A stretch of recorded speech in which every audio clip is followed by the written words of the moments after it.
Mari Bapak Ibu semua, kita akan berdoa terlebih dahulu. Terima kasih Yesus, pada pagi hari ini kami bisa berkumpul bersama meskipun dalam kondisi kami di rumah masing-masing, tapi biarlah Engkau Tuhan yang mempersatukan kami Tuhan melalui persekutuan-Mu di dalam ibadah online ini. Berkati Tuhan kami dalam mengerti firman-Mu yang sebentar akan kami dengarkan. Tuhan berkati hati, pikiran, telinga kami agar kami bisa menerima firman-Mu Tuhan, sehingga firman-Mu ini mampu mengubah cara pandang kami terhadap kehidupan kami dan menjadikan kehidupan kami lebih baik dan diberkati Tuhan lebih lagi. Terima kasih Tuhan, berkati Bapak Gembala kami yang akan menyampaikan firman-Mu, dan kami akan duduk diam mendengarkan firman-Mu. Hanya di dalam nama Tuhan Yesus kami sudah berdoa. Haleluya. Amin.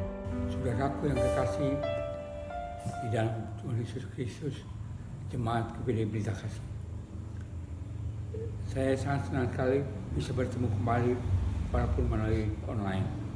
Karena melalui pertemuan ini kita bisa mengerti firman Tuhan, bisa kuat di dalam Tuhan.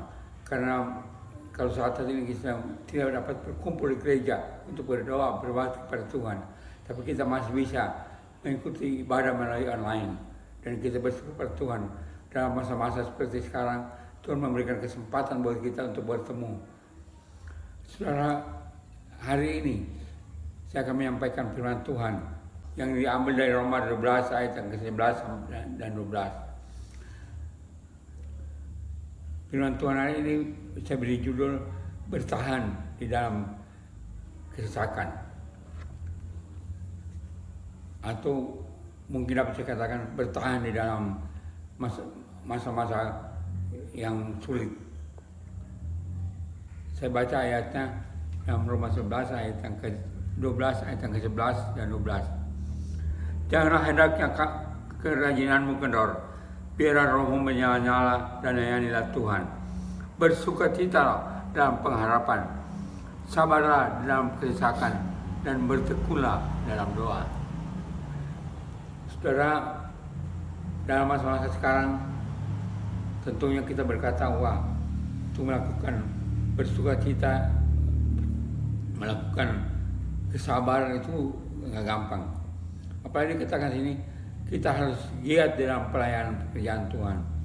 Kita harus rajin di dalam berdoa kepada Tuhan. Dan jangan sampai kerajinan kita itu kendor. Bahkan harus bernyala-nyala melayani pekerjaan Tuhan. Dan ini roh yang menyala-nyala ini harus diperhatikan. Karena roh yang menyala-nyala itulah yang menjadi tulang kekuatan kita untuk tetap bertahan dalam menghadapi pencobaan. Ada lagu yang saya sangat suka sekali dikatakan, Engkaulah perisaiku, saat badai datang Engkau menjadi perisai. Kalau firman disampaikan menjadi kekuatan bagi kita. Dalam firman-Mu kita kuat. Dan melalui firman Tuhan hari ini, saya sangat mengharapkan seluruh jemaat Tuhan tetap kuat untuk setia kepada Tuhan. Walaupun badai begitu berat yang kita hadapi. Untuk bertemu, untuk berkumpul, saya tidak bisa. Karena kita mengikuti peraturan pemerintah yang mengajar kita untuk dapat mengalahkan virus corona yang sedang merajalela di negara kita ini. Dan saya percaya apapun yang direncanakan pemerintah itu juga baik buat kita, supaya kita tetap ada di dalam Tuhan dan tetap tekun di dalam Tuhan, tetap bernyala-nyala dalam Tuhan, melayani Tuhan. Ada 3 hal yang penting di dalam kita mempertahankan pelayanan kita supaya tetap bernyala-nyala dalam Tuhan.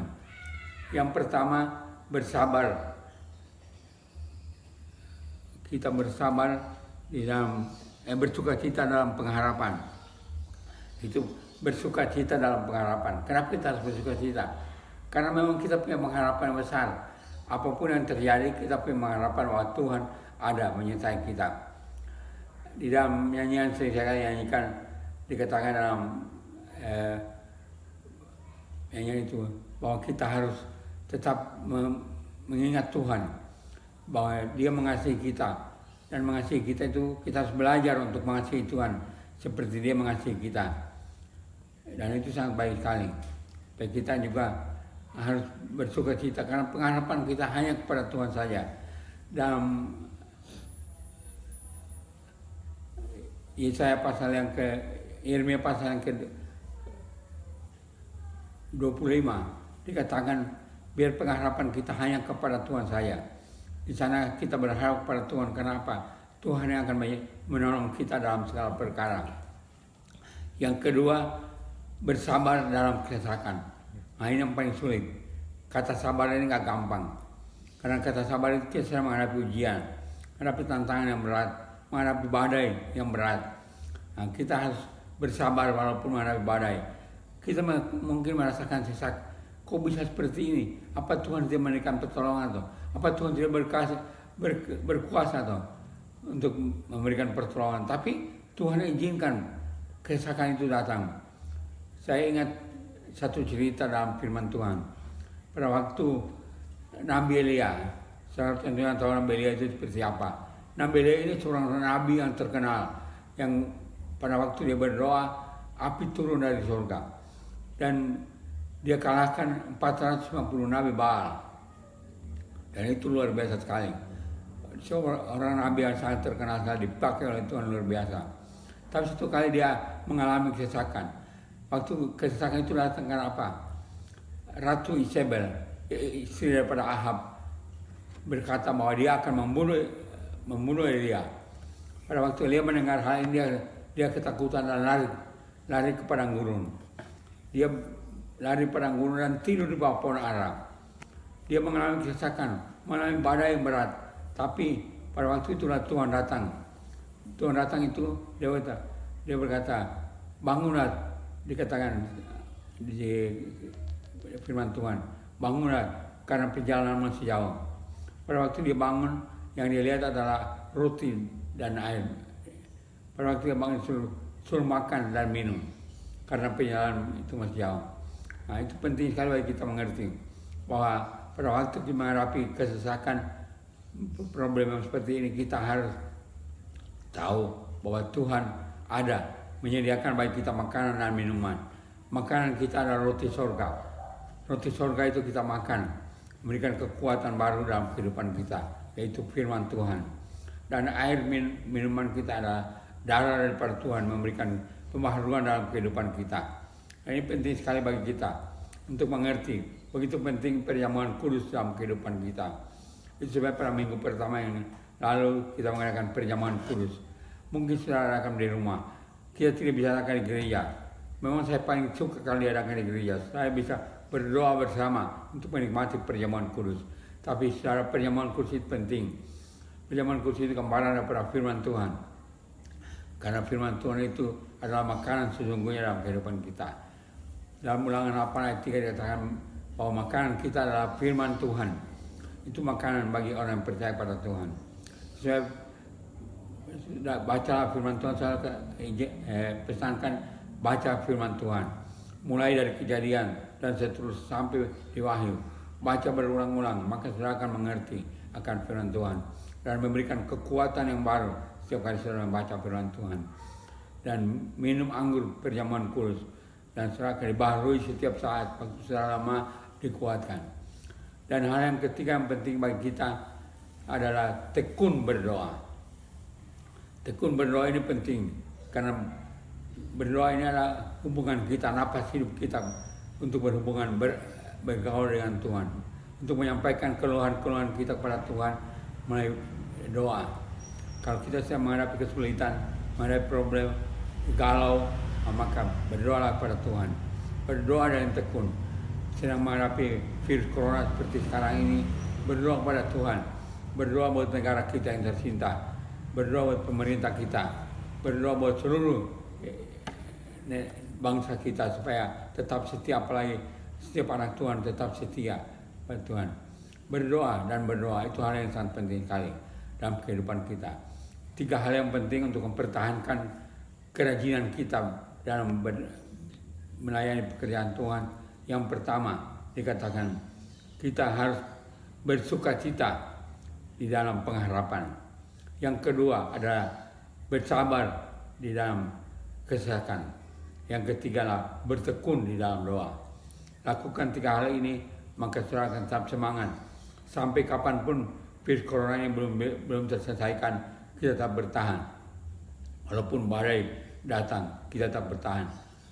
Dikatakan oleh pujian itu, Engkaulah perisaiku saat badai hidup menerpaku, firman-Mu di dalamku, kuatkanlah jiwaku, ku kan berdiri di tengah badai dengan kekuatan yang Kau berikan. Sampai kapanpun ku kan bertahan, karena Yesus selalu menopang hidupku. Jadi penting sekali bagi kita bertahan di dalam Tuhan, supaya tetap semangat, kita tetap bernyala-nyala untuk melayani Tuhan. Walaupun sekarang kita belum bisa berkumpul di gereja melayani Tuhan, tapi kita bisa melayani Tuhan di rumah kita masing-masing. Dengan membaca firman Tuhan, berdoa pada Tuhan, kita melayani Tuhan. Itulah yang menjadi bagian dalam kehidupan kita hari ini. Biar kita setia sungguh-sungguh. Dan saya harapkan saudara dapat bersama-sama saya untuk berdoa, mengucap syukur pada Tuhan. Kita akan berdoa. Dalam nama Tuhan Yesus Kristus, kami bersyukur kepada-Mu Tuhan, karena Tuhan sudah menolong kami, memberkati kami, memberikan kekuatan bagi kami, memberikan kehidupan yang baru bagi kami, walaupun di tengah-tengah badai, walaupun di tengah-tengah pencobaan, tantangan yang begitu berat. Tapi Tuhan tidak meninggalkan kami. Tuhan selalu menyertai kami. Tiang api, tiang awan selalu melindungi kami, karena kami adalah milik-Mu, anak-anak-Mu yang selalu berharap pada Tuhan. Oleh karena itu, layakkan kami, layakkan seluruh jemaat Tuhan untuk diberkati Tuhan, makin hari makin diberkati, supaya mereka makin mengerti betapa hebatnya Tuhan.